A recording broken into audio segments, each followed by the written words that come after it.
Hello दोस्तों, स्वागत है आप सबका आपके अपने YouTube चैनल एकलव्य एस्ट्रोलॉजी में। और दोस्तों, आज फिर से हमारे साथ मौजूद हैं अपूर्व पाठक जी।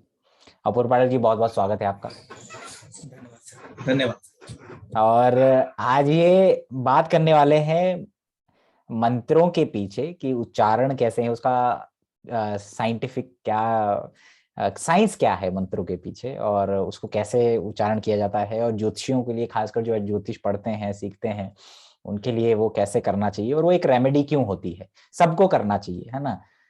और ये जो वीडियो है, this video will be both in Hindi and English language. So जो ये हिंदी वाले व्यूअर्स है अभी देखिए, और जो इंग्लिश व्यूअर्स हैं वो इसको डिस्क्रिप्शन में दिए हुए टाइमलाइन से आगे देख सकते हैं। तो चलिए अपूर्व जी, शुरुआत करते हैं आज का वीडियो। पहले तो बहुत बहुत धन्यवाद एक बार फिर से। और आज जैसे कि हम लोगों ने टॉपिक चुना है मंत्र, और मंत्रों के पीछे का साइंस क्या है, मंत्रों के पीछे का लॉजिक क्या है। तो सबसे पहले मंत्र को समझने के लिए हमें यह समझना चाहिए कि ग्रह का मतलब क्या है। ठीक है, हम बात करते हैं ग्रहों की। तो ग्रह जो शब्द है वो एक नेगेटिव शब्द है, ये ग्रहण शब्द से लगता है। ठीक है, ग्रहण का मतलब होता है किसी चीज को एक्लिप्स करना, किसी चीज पे ग्रहण लगाना। ठीक है, तो ये ग्रह करते क्या है, ये हमारे मन पर ग्रहण लगाते हैं एक प्रकार का। और हम सर्टेन चीजें करने लग जाते हैं, हम उस तरीके की चीजें सोचते हैं, उस तरीके के विचार हमें आगे लगते हैं। कहते हैं ना कि शनि और चंद्र अगर मिल गए तो बहुत ही नकारात्मक एक सोच पैदा हो जाती है। तो क्यों होती है, मन पर उसका असर। ठीक है, अब आप ये भी देखिए कि एक एक एक बात है कि व्यक्ति जैसा होता है धीरे धीरे वैसी चीजें अट्रैक्ट करने लगता है, वैसी चीजों को अपनी तरफ आकर्षित करता है। ये एक फ्रीक्वेंसी होती है। ठीक है, ये साइंस का एक प्रूवन फिनोमेना है कि एक फ्रीक्वेंसी होती है। ठीक है, हर दिमाग की अलग अलग फ्रीक्वेंसी होती है और वही फ्रीक्वेंसी पे हमारे ग्रह ऑपरेट करते हैं। इसको अगर ऐसे साइंटिफिकली समझा जाए तो अलग अलग ग्रहों की अलग अलग फ्रीक्वेंसी है, और जब हमारा मन उस फ्रीक्वेंसी पे संचालित होता है तो उस तरीके की एनर्जी अट्रैक्ट करता है। ठीक, दशाएं भी फंक्शन इसी तरीके से करती हैं कि वो सर्टेन सोच डेवलप करती है, सर्टेन प्रकार की चीजें हम सोचते हैं। अब जो मंत्र शब्द है उसका अगर डेफिनेशन समझेंगे तो उसको कहा जाता है मनः त्रयी इति मत्रा। ठीक है, जो मन को प्रोटेक्शन दे। अगर आप त्र शब्द का मतलब समझे, मंत्र, मंत्र दो शब्दों से मिलकर बना मंत्र। अगर आप त्र का मतलब समझे तो त्र का मतलब होता है जो सुरक्षा करता है हमारी। जैसे क्षत्रिय, क्षत्रिय जो है शब्द वो त्र क्षत्रिय से बना। तो छ का मतलब होता है क्षय, खत्म होना, बिगड़ना। उस चीज से जो सुरक्षा करे वो है क्षत्रिय। ठीक है, तो ये जो त्र शब्द है ये प्रोटेक्शन है, और मन को जो प्रोटेक्ट करे, मन को की जो सुरक्षा करे, मन पे जो ग्रहण लगने से बचाए, वो है मंत्र। ठीक है, अब आप एक छोटा सा प्रैक्टिकल चीज समझिए कि ये देखिए कि अगर हम कोई एक गाना सुनते हैं, ठीक है, तो हमारा मन देखिए उस प्रकार का हो जाता है। एक बहुत ही दुख भरा गाना, एक गमगीन गजल, और वो हमें गम के उसमें डुबो देती है। और एक बहुत ही अच्छा हंसता खेलता हुआ गाना हमारा तुरंत मन का भाव बदल देता है। तो मन, साउंड की जो जो ध्वनि है, मन उस पे बहुत, मन पे वो बहुत प्रभाव डालती है। ठीक, ये इस गाने से आप बिल्कुल, गाने के उदाहरण से आप समझ रहे होंगे कि एक बहुत ही अच्छा रोमांटिक ट्रैक चलाया जाए तो आदमी का मन एकदम उस तरफ होता है, और एक गजल चलाई जाए तो उस तरीके का मन हो जाता है, मन तुरंत बदलता है। तो थोड़ा साउंड हैज अ आवाज वेरी, आवाज थोड़ा कम आ रहा, थोड़ा। आवाज कम है। तो हाँ, अब तो ठीक है, अब। हाँ जो ध्वनि होती है, जो साउंड होता है, उसका हमारे मन पे बहुत सिग्निफिकेंट इम्पैक्ट।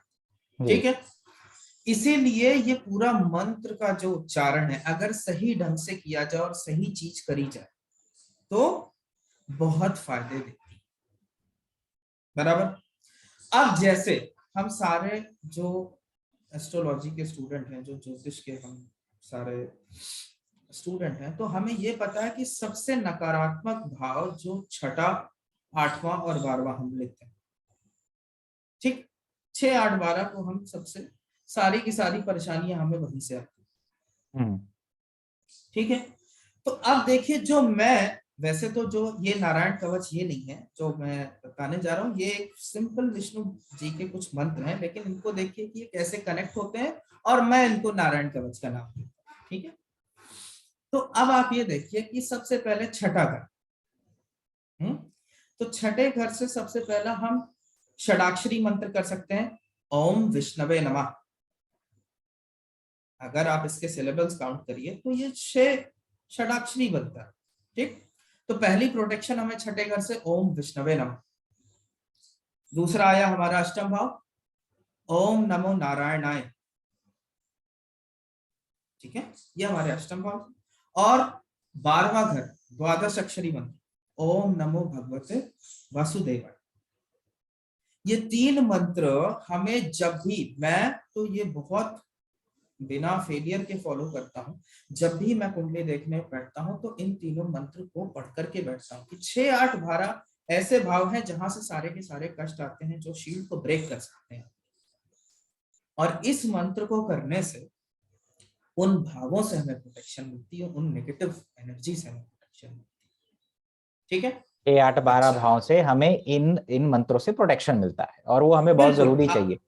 बहुत जरूरी करना चाहिए। अब जैसे मैंने बताया ना कि षडाक्षरी है, देखिए विष्णु ओम विष्णवे नमः, अष्टाक्षरी है ओम नमो नारायणाय, और द्वादशाक्षरी है ओम नमो भगवते वासुदेव। ठीक है, तो अब ये इसका मायने इसीलिए है षडाक्षरी, अष्टाक्षरी और द्वादशाक्षरी का, क्योंकि ये 6, 8, 12 से एक प्रोटेक्शन बना रहे हैं, इसीलिए मैं इसको कवच बोलता हूं।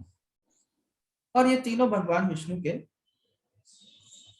मंत्र।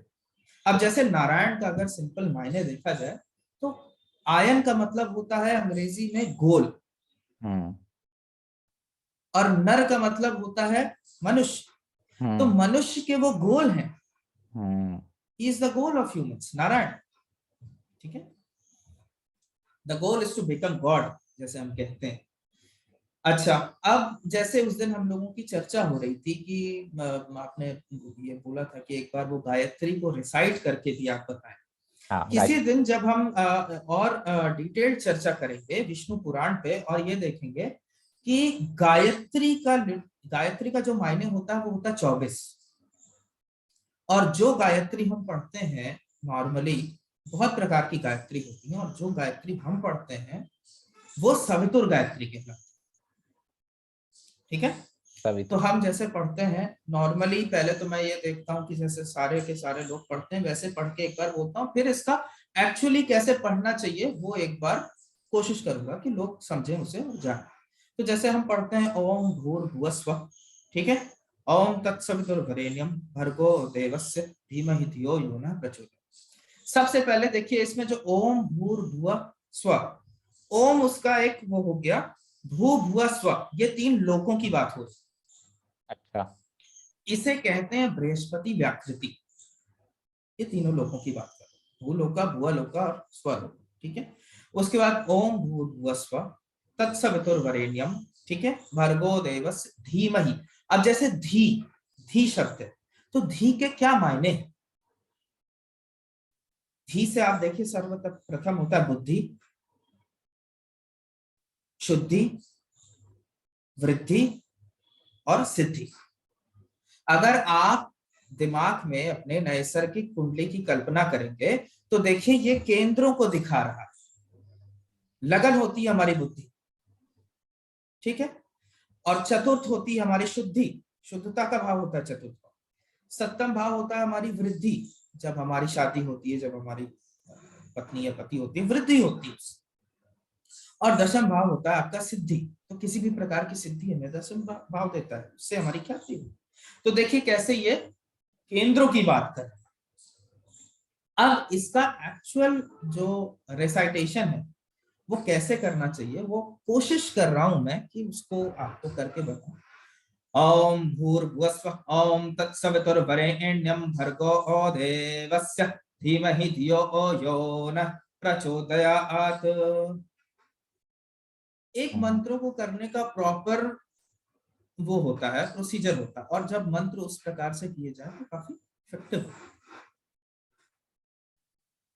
इसी बार हम इसका मायने भी समझेंगे कि गायत्री क्यों बहुत इम्पोर्टेंट है, लेकिन आज का वो विषय है। आज बस इसमें इतना ही छोटी सी जानकारी के अरे लिए नहीं, बहुत बढ़िया।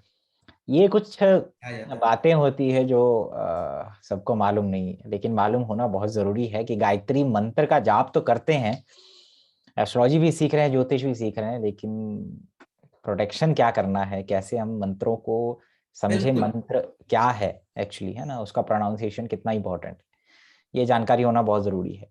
बहुत अच्छा बिल्कुल लगा पूर्व जी, बिल्कुल। आप आज आपने जो है बहुत ही एक गूढ़ बातें कुछ हमें बताई, जो कि हमारे लिए बहुत काम की है, हमारे व्यूअर्स के लिए काम की है।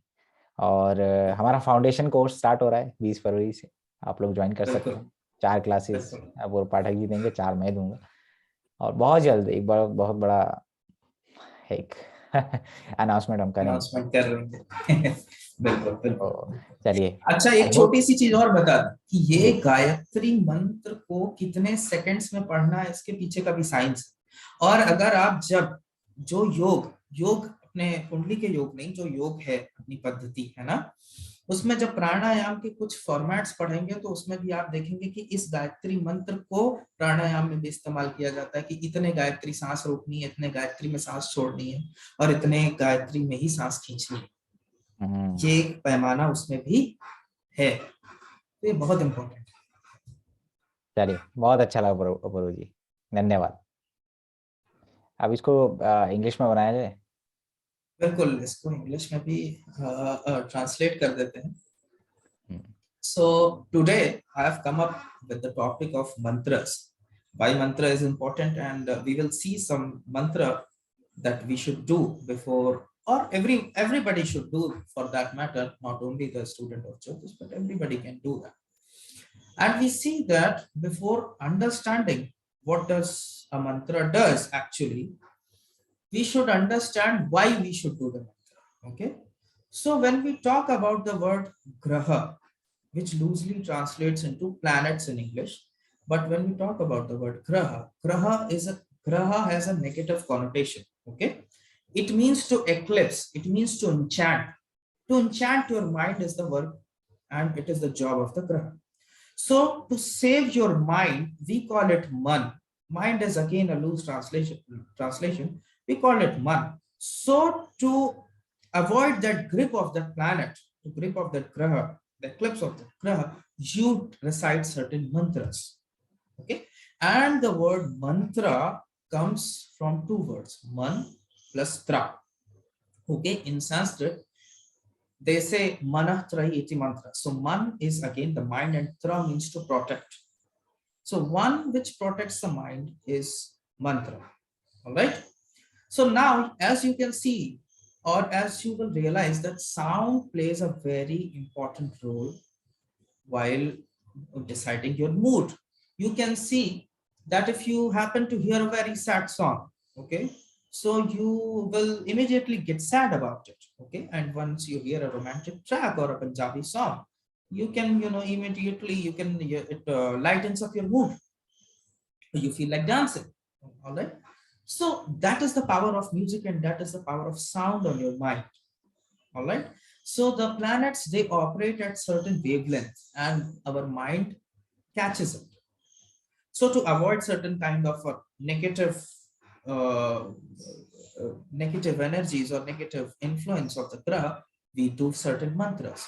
And now, as a student of astrology, we all know that 6th, 8th, and 12th, these are the most evil houses in horoscope. All right. So you see that there are 3 sets of mantras which protect us from these negative houses. The very first one is Om Vishnave Namah. So when you will count the syllable of this mantra, you'll land up that it has 6 syllables. So it protects you from the 6th house energies. Then we do Om Namo Narayana. So when you will count the syllables, it has 8 syllables. So it protects you from the 8th house. Okay, and then we have the Dwadash Akshari mantra, which we call 12 Akshari mantra, which protects you from the 12th house energies, and that is Om Namo Bhagavate Vasudevaya. All right. So together, all of them, if you recite before judging a horoscope or even naturally, so you will get the protection from these three houses. So together, I just simply term it as Narayan Kavach, though it is not a Narayan Kavach, then I term it as a Kavach because Kavach means to protect. So that is why I say. All right. So the next thing which I also happen to explain is Gayatri, the mantra which we do, the Savitur Gayatri. So Gayatri means 24. Okay. So it is a 24 syllable mantra, and there are many Gayatri mantras, and the one which do is Savitur Gayatri. All right. So what happens in that Gayatri? The recitation of that Gayatri mantra is very, very important. If we do not recite a mantra in a proper way, if suppose you are singing a song, but you do not have that kind of a feeling, and you do not portray that, the sound will have no impact and the song will have no impact on the person listening or the person singing. So the same goes for the mantra. So I'll just simply recite it and I'll try to explain few words from that mantra, and I'll loosely translate that mantra into English as well. So the mantra goes like, Om Bhurvasva Om Tatsaviturvarenyam Bhargo Devasya Dhimahi Dhyo Yo Na Prachodayat. All right. So this is the mantra. So like Bhurvasva, this is called as Brihspati Vyakriti. All right. It is talking about the lokas Bhu, Bhuva, and Swa. And a very important word comes Dhi. Dhi is a Shakti, which is like it is a combination of four things: Buddhi, intellect; Shuddhi, your purity; Vriddhi, your increments; and Siddhi, your attainment of higher goals. So all these four important things form your Kendras. If you see a North Indian chart, the first house is Buddhi, the fourth house is Shuddhi, and the seventh house is Vriddhi, and the 10th house is Siddhi. It forms the foundation of a horoscope. That is why it is very important. And loosely, if I may say, it means we meditate on the glory of that being who produced this universe. May he enlighten our mind. So this is the meaning of that mantra, and hope this carries some meaning for you and you get some information out of this. And with this, I like to say that our foundation course is starting from 20th, and you can come and join us, and together we'll take classes, and then you'll learn a lot in that course. If you want to connect with the Eklavya astrology and Shri Varaha astrology, so definitely you must join the foundation course, and very soon we are going to launch something very big, so we'll make announcement in few days. So I hope the viewers have enjoyed this video a lot. Thanks, Apurva Pathak ji, for coming on Eklavya astrology. Namaskar. Pranam.